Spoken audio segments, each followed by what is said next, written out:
All right, welcome to the latest episode of Blood Money. Today we have a very special guest, Mr. Stewart Parks. How are you doing, sir? Doing well. Thank you so much for having me, Ben. I appreciate you. I appreciate you coming on the podcast. So, quick little brief for the viewers of why we have Stewart Parks on this podcast. We've been covering on the America Happens Network a lot of what's been going on with the January 6th, the folks that showed up to Washington, D.C. on January 6th. Who are essentially being hunted. I mean, we've covered this topic on HN News Live. Corinne Clifford, who's one of our correspondents, has spent a lot of time with the J6 prisoners or those accused of committing crimes on January 6th. We've seen really what has been happening, how these courts have been behaving like tyrannical institutions. On our Blood Money podcast, we've covered these courts. I mean, we've shown how these courts, these bar agents are utterly corrupt and could care less about the Constitution, care less about the rights of we the people. And that is a story we are faced with when we talk about what happened with Stewart Parks. So one last thing, and I have to say this, is that it's hard to look at all the evidence of these individuals whose lives have been destroyed and not come to the conclusion that this is actually a tyrannical deep state. These are anti-family individuals, anti-America individuals that are really trying to silence the protectors, the men, and to scare the men that are out there that are thinking of taking any sort of action, any sort of lawful action. Because what these individuals did on January 6th was not a crime. A lot of them just walked into the Capitol, and for that, people are being put in prison for months, often years. And that, in my opinion, is a crime against humanity. So I'm going to shut up from this point forward. Stewart, please tell us your story, who you are, your background, and what is going on right now. So that was a great introduction. Like I said, my name's Stewart. I was born in Nashville, Tennessee. I've been a conservative Christian Republican just about my whole life. And so my friend and I, who later became my co-defendant, he made mention like, hey, there's going to be a peaceful event in the Capitol. President Trump going to be speaking. Then, we can go to other events taking place on January 6th. So he and I bought flights, flew there, and the crowds that were there on January 6th were so massive. They were peaceful, very patriotic. And so because of that, we actually was delayed finding parking and, it took forever to get to where we wanted to be. So we didn't actually hear the end of we actually didn't get there to the end of President Trump's speech. So from there, we just followed a bunch of people to the Capitol.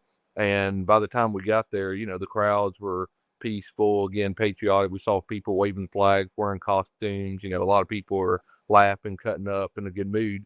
And when we got to the Capitol, that's when things were kind of odd. The police, we noticed, were shooting pepper spray and flashbangs into the crowd, even though the crowds were peaceful. It was like the police were trying to antagonize and get people upset, and get them aggressive in a weird. I mean, that was something that I'd never seen before. So a few minutes go past, and all of a sudden, people were allowed to go closer to the Capitol, and I'd walk past the police many, many times, and it's even stated in my transcript that I went through many police lines. And this wasn't, me being aggressive or waiting till the police wasn't looking and sneaking by. I mean, I just walked right in front of them, and they never once stopped me from going close to the Capitol. And so I walked into the Capitol through regular doors like you would, any regular building. And so I was in the Capitol for about 30 minutes and walked by the police many, many times and even talked to the police, and they were very, cordial, polite, never once told me to get out of the Capitol. And so, at the end of the day, I remember we left the Capitol and we sang God Bless America and a bunch of other patriotic songs like many of the people that were there. And I landed back to Nashville, and that's when the news had shown that the FBI was looking for people, started rounding up anybody that was there on January 6th. And I thought that was odd because that doesn't match up what I saw that day. So I'll fast forward pretty much May 20th, 2021, same year. It later came out that there was a sealed arrest application and an arrest warrant that had been filed and signed off by the magistrate judge to come get my co-defendant and I. And so a few days afterwards, I believe it was May 30th, my co-defendant, he was due to his work, he's exposed to a lot of wildlife, animals, and because of that, he actually got bit by a rattlesnake and was dying in an ICU unit at a hospital. And the local sheriff came and arrested him in his ICU in his bed, and they denied him sick visits from his family and all this other stuff. And it's really harsh, what they did to him. So a few days later, the FBI, the counterterrorism unit for the FBI, came and arrested me. They raided my house while I was asleep. That was June 3rd of 2021 at 5:53 in the morning. Banged on my door before I can even get out of bed to open the door. They came in. They had full body armor, machine guns, and I mean, and then pointed them all at me and basically did, handcuffed me, led me to an unmarked, tinted, blacked out Jeep in my front yard. And I remember that morning looking down the road, and there was all kinds of FBI vehicles, local law enforcement, sheriffs, everybody in town was at my house to come arrest me. And I remember the neighbors were out in the yard. And like I said, this was a crazy event. They made like a public display. And I know this was intimidation tactic of them to scare anyone from speaking out. And so, fast forward, I was released on my own bond because I was a nonviolent January 6th event attendee. And so, I'll kind of fast forward. My co-defendant, I was being charged with federal misdemeanors, which is the lower end of what they were charging people. And my co-defendant, they coerced and intimidated him because apparently he got too close to the police and they didn't like that. So they upgraded him to federal assault charges. And so because of that, we had to sever, because at the time we were being charged together because we were together in the Capitol the whole time, but we had to sever from each other and be charged differently. So my co-defendant pled guilty to a simple, misdemeanor, something like trespassing, disorderly conduct. I can't remember. And because of that, the judge sentenced him 3 months in prison. So he's already served his 3 months and in a year of supervised release, and he's now served all that. Meanwhile, I still refusing to plead guilty because I was like, I didn't commit a crime. The police let me in. And so fast forward to May 1st of 2023. That's when I had my bench trial, because up to that point I filed motion, tried to get a change of venue, because the jury pool, I believe, was like 95% Democratic voters, and it was a politically hostile jury pool that wasn't going to give me a full trial. So I waived my right to a jury, and I even filed a motion to change venue, and of course that got denied because the DC elites, judicial system, knew that if my case got out of DC, I'd be found not guilty because, the evident clues showed that I didn't commit a crime. The police let me in, and so forth and so on. And so that motion got denied. So I finally stood before an Obama-appointed judge for my bench trial on May 1st. And my trial lasted about 3 months. And on the final day of my trial, after I clearly showed that I didn't commit a crime, even testified that the police let me in and so forth, the judge berated me, screamed at me when he's handing my sentence. And what's crazy about all this is, and I've said this in many a media interview, the judge called me by the wrong name, which, I get it. My name's John, and he called me Jack 1 or 2 times, but no less than 8 different times he called me by another January 6th defendant. And so that's, a lot of, cause of concerns and, need to be looked at. So, I'm sentenced on May 3rd of 2023, and my sentence, that was my verdict date, was May 3rd. Now my sentencing was on November 15th, and the judge sentenced me to 8 months. And now we're looking at the transcript, and we see that the judge had a sentence upgrade, an enhancement, so to speak, to give me a harsher sentence because they claimed that I obstructed justice and told lies and fabricated on the stand. So, I mean, yeah, do you mind if just quickly, man? I mean, what you're talking about is so ridiculous. Like it yeah, is so ridiculous. Like it's like there's no law in this. This is like beyond tyrannical. Like this makes the courts of Adolf Hitler, and I'm sorry, I have yeah, to bring it there. I have to yeah, bring it there because the reason we have to bring it there is because we've seen examples in history of kangaroo courts, right? And some of those kangaroo courts were like the Stalin courts and the Adolf Hitler courts, right? Where yeah, you went in there and regardless of what happened, there was no due process. There was no justice. There was nothing ingrained within the law. But the reason why this is even worse is that we are essentially talking about American citizens, right? Now, those courts of Adolf Hitler were used to, put away Jews and gypsies and all that stuff. The courts of Stalin were used to put away his political enemies, just send them to Siberia, right? But it wasn't the regular citizens. It wasn't choosing people just because they're a white male to do that to. Now you have this layer of basically treason, is what I'm hearing. It's not just a court that is operating unlawfully. What you're saying is treason because they are specifically hunting down male protectors, right?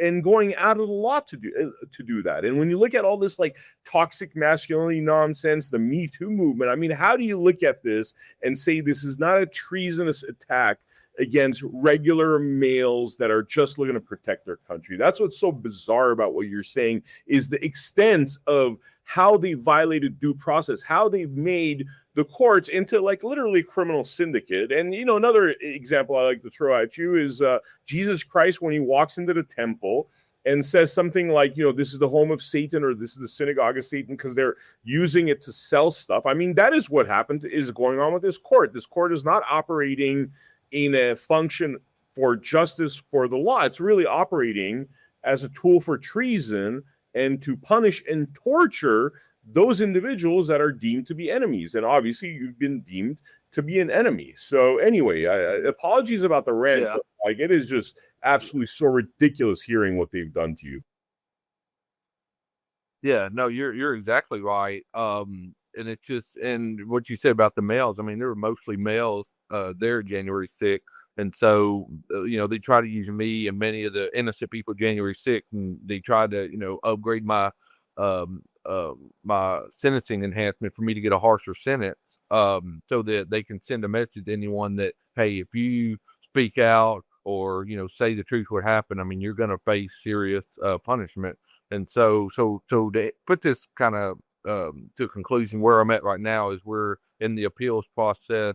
My appeals attorneys, we've got all the transcript from the court recorder. Now we're just looking at all the injustice that went on in my trial to, get granted a stay or something, which I fully expect to happen, so I don't have to go to prison because this is just outrageous. Like so many people. Just 1 hour in prison from being a January 6th is totally unjust, let alone, people like me serving 8 months. My co-defendant served 3 months. There's people I've talked to, wonderful, innocent people that are facing 17 years and they didn't even commit a crime. So it's just outrageous, like you said, what's happening. I mean, since the moment you've come on this podcast, you've called me sir. You've been very polite. You have a demeanor that is like just, you seem like you're raised properly. Honestly, like you're polite, you're kind, you're soft spoken. There's nothing about you that feels like you are a criminal at all. I mean, there's absolutely nothing, and we know already they have no true evidence to any criminality. I mean, how do you feel in terms of what has been done to your country and what needs to happen from this juncture to rid ourselves of this tyrannical behavior that is really making us look like the laughing stock of the world? No, that's a great question, sir. So you look at what happened in the fraudulent election, November 3rd, 2020. I mean, you look at Donald Trump, he was winning in the polls. America was, just the best it's ever been. I am fully persuaded Donald Trump one of the best presidents we've ever had. And so, you look at Joe Biden, he couldn't get anybody to show up at his rally. He's hidden in the basement the whole time, whereas Donald Trump was doing consecutive sold out rallies, multiple in a single day. So Donald Trump is supposed to be a huge landslide victory. And then you look at the result that came out, and it's just full of fraud. Yeah, I don't even trust these voting machines. I mean, I think we need to go back to in-person paper ballot. But you look at that, you look at all these mail-in vote that was in places like Georgia, Arizona, Wisconsin, Michigan, Arizona. It's just astounding. So we got to get our voting laws fixed and get the voting integrity that we once had fixed. I mean, that's the main thing. So that's really what motivated January 6th, because you look at Donald Trump. He should have won. He did win, and so, you look at that. Now we got the election show that, Joe Biden won the election, which is totally rigged. So now everybody's upset, and we're peacefully now we got January 6th scheduled to be at the Capitol peacefully, speak out. Totally legal. We had the permit and so forth to have the event at the Capitol, and it's just mind blowing. And I like what you say about men speaking out. We need more men to be brave and speak out, because I look at the Bible and look at a history, you see that weak men don't accomplish anything, and that's usually when a country goes downhill, is when its men become weaker. So I mean, we need strong men. The Republicans have got to grow a backbone and speak out. And I mean, I've been calling for Joe Biden impeachment since day one, because we can't go any further until we get what went on in 2020 fixed with the fraudulent election. So that's my response to your question. Let's talk specifics. I mean, what should happen going forward in a better world than we're currently occupying, in order to fix all of this nonsense? Yeah. So that's a great question. So I'm very big on getting our election fixed. I mean, I live in Nashville, Tennessee. It's bright red. People from all over pouring into Tennessee, and I think it's great. It helps with real estate, and a lot of the people are conservative Christians that have felt like they've been persecuted or mistreated in left-wing states in the United States. They're moving to Tennessee. And so where I'm going with this is, I even speak out on Tennessee's election. I say, hey, we got to get rid of these voting machines, because, they can be rigged, they can be easily hacked, and so forth and so on. So that's just in, Tennessee. But all these other states where, Georgia, Arizona, Wisconsin, Michigan, even Pennsylvania, they got severe voting irregularities and severe voting fraud. So we've got to get our election fixed, because, you can have the most left-wing candidate run for office, and then, just somebody that literally, the best candidate Americans ever had. And the people are crying out, they're voting for, the Republican plus the best candidate, but, the fraud keeps settling in, and communists keep getting elected. And so, they're just going to constantly drag our nation down, and then they'll influence the justice system. They'll nominate corrupt judges, left-wing biased judges like I had in Washington, D.C. I mean, my judge was so partisan, I did not get a fair trial. And what's even shocking is, you look what happened to me, you look at transcript, everything happened in my bench trial, and then they say that I actually got a medium, a judge that wasn't too far, too left, too far right, or too far on the left. There's people that had even worse judges than me that absolutely just hammered the innocent January 6th patriots that were there at the Capitol. So, I mean, it's eye opening. I mean, we need to get. I think our justice system, we have the best justice system in the world, but it's the people that are in it. Like, these judges and these attorneys, they're so bad. They're so full of hate. They're so prejudiced against Republican, pro-Trump, pro-American Christian conservatives. So we've got to get rid of the bad people. Got to get rid of the left-wing swamp people in the judicial system. So that's my response to your question. Back to what I was saying about, getting the bad people out. You look at the FBI, what they're doing to people, and my case is, semi-unique in that in the arrest, you can look at the statement of fact and everything that's on the DOJ and FBI's website. They sent the counterterrorism unit. This isn't, the insurance fraud division or, flight risk division. I'm just making up, departments at the FBI at this point, but they sent the counterterrorism unit for the FBI to come arrest me and raid my house. And, they didn't have khaki pants on with a, simple t-shirt that said FBI. They were it's kind of like an Osama bin Laden type raid. They had full body armor and then machine guns all pointed at me. And my memory, I'm trying to remember. There was when I get asked how many people there, I believe there was around 6 or so just armored FBI agents. That's not counting ununiformed, non-uniform, and uniformed police officers that were in the yard, in the perimeter, securing the area for my raid. So, I mean, the FBI definitely needs to be reviewed, and the hostile people, that full of prejudice and hate us, that are dangerous to America, they need to be removed from the FBI. So that's another thing I wanted to say. So let me ask you, Stuart, is there, in terms of your plans for the future, I mean, I know you're focused on beating this situation, not doing 8 months in jail, but like, where do you see yourself in terms of, are you going to run for office? Are you going to continue this fight? Do you just want to have this thing be over and done with and move on with your life? I mean, what do you see for like, the immediate future for you? Sir, that's a great question. So, while I was involved, fighting for my innocence with January 6th, I ran for Congress, for federal Congress in the 5th District of Tennessee, and loved the experience, met many wonderful people. And so I see myself, serving in a role to, protect the innocent, protect the fathers, protect the males that are in our society. Because, I mean, it's just awful. I do a lot of traveling. I love traveling. And there's a startling difference between what I see happening in America, what happens to males in America versus around the world. And it's just totally eye-opening. So, the focus right now is beating this, winning the appeal, being granted a stay so I don't have to, serve a prison sentence over something I didn't do. And then, right now our government's in very, very, very bad shape. And so we need people to stand up, speak out against the injustice. So that's my response to your question. When I was in prison, or jail, just for a few hours, waiting for my bond hearing, it was just wild that they still had me handcuffed, they had me shackled, and the FBI was constantly watching me.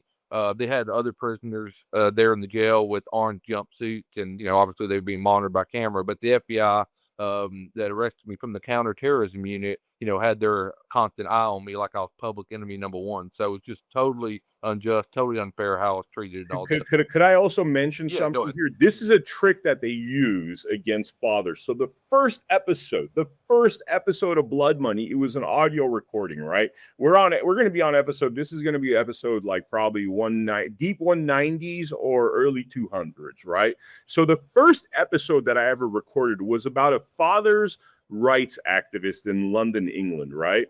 Guess what? Because he was out there protesting, MI5, and I'm talking about James Bond MI5. MI6 is actually James Bond, which is international. The one that deals with Great Britain is MI5. They're like our FBI, and MI6 is like our CIA, right?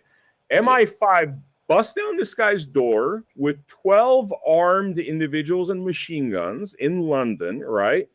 And they arrested him under terrorism charges. Why do they do this? Why do they do terrorism charges? Because that's a big thing for somebody walking around with a sign that says, "I want my children back," right? Because the family courts have taken his kids away from him. The reason they do this is because when you're charged under terrorism, you lose your rights to due process. They could keep you, they could interrogate you. They don't need to bring a lawyer in. Whereas if you're charged for anything else, like you could go murder 20 people, right? And have a lawyer helping you within 5 minutes, right? But be a father that's protesting, the alienation of his children, and they bring the terrorism unit, and that is a legal classification. So what my rant a few minutes ago, why did I go on that rant? Because if you don't study law, if you don't put the time to learn these things, you don't understand why are they using certain techniques. And then if you understand why they're using certain techniques, then you could actually hold them accountable, get stuff on the court record, and they might still put you in jail. But the most important thing is getting things on the record, right? Look at what happened with the Nazis in Germany. They kept records of everything, right? And they had their heyday until 1945. They were able to do whatever the hell they wanted to do at 1945, just like our judges, lawyers, and corrupt politicians are doing. But then 1946 comes and people start hanging for crimes against humanity via Nuremberg. So this is why it's important to keep a record, to say, you know what, you're charging me under terrorism laws and you're doing it for X, Y, and Z because you're trying to deprive me of my due process. They might still throw you in jail for 8 months, but if you want justice to come, put it on the court record. And that's one of the things you learn when you study this stuff. Mm-hmm.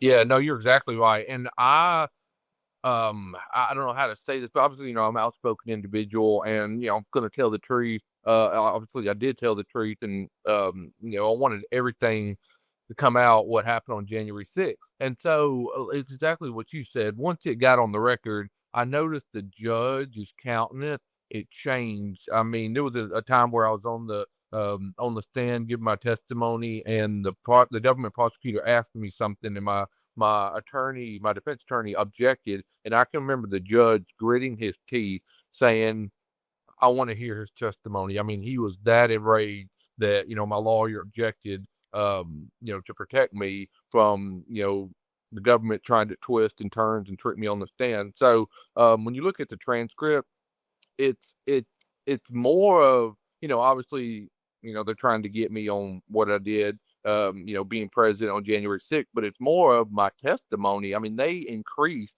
my sentencing guideline and made me fall under a harsher sentence because of my testimony. And they kept saying he obstructed justice. He kept saying this and that. So you're right. It's a game changer once things get put on the record. Any final words before we wrap it up, Stewart? Well, I want to first of all thank you so much. It's an honor to be here. I will say this, it's horrible what's happened to me. There are so many other people, peaceful patriots that are still in jail, that were early arrestees. And they've been, just shady court dealings where, they would get arrested and then they would say, no, it's not what it looked like and all this stuff. And they would keep getting their appeal or their, bond release date or whatever important hearing. They would keep getting delayed.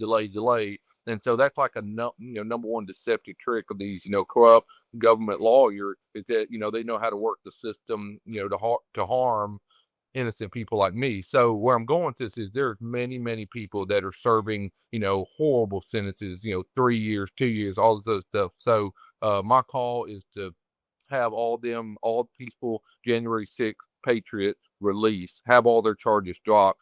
So that's, something I want to throw out there. And again, I'm thankful for you and people like you that allow me to come speak. And again, thank you for having me on. I appreciate you. I appreciate you, Stewart, and we appreciate the great men that showed up January 6th. I mean, the viewers here know I was on my way to January 6th, and a friend of mine warned me, and it's funny, there's these friends where I feel like God put something in their head, and then they randomly call me, somebody I hadn't talked to in a couple of years, and it's like, dude, don't go. I know you, and fortunately I did end up going, and I think that's the era we're in right now where our discernment has to guide us, because there is a lot of landmines out there for people that are fighting for freedom. But, there's a fight we have to win. I mean, there's really no choice. What you're talking about is not a world like living in, people that have lived the misery of tyranny will tell you it's like that life becomes one where you are just fighting for your freedom. That's once you're in that box, then you become essentially a revolutionary. And why be a revolutionary when we currently have the laws in place to fight this tyranny, to know better, to challenge them, to start our own courts, to get out of their slavery system, all things that happen with knowledge. So thank you so much, Stewart, for coming on to the Blood Money podcast. And for the viewers out there, make sure you go to americahappens.com, insert your email address so you are subscribed to our network. And so we could stay in touch and let you know about all future episodes and content that we have coming up on America Happens. Thank you so much for joining us for this episode of Blood Money. I will see you on the next episode. Take care.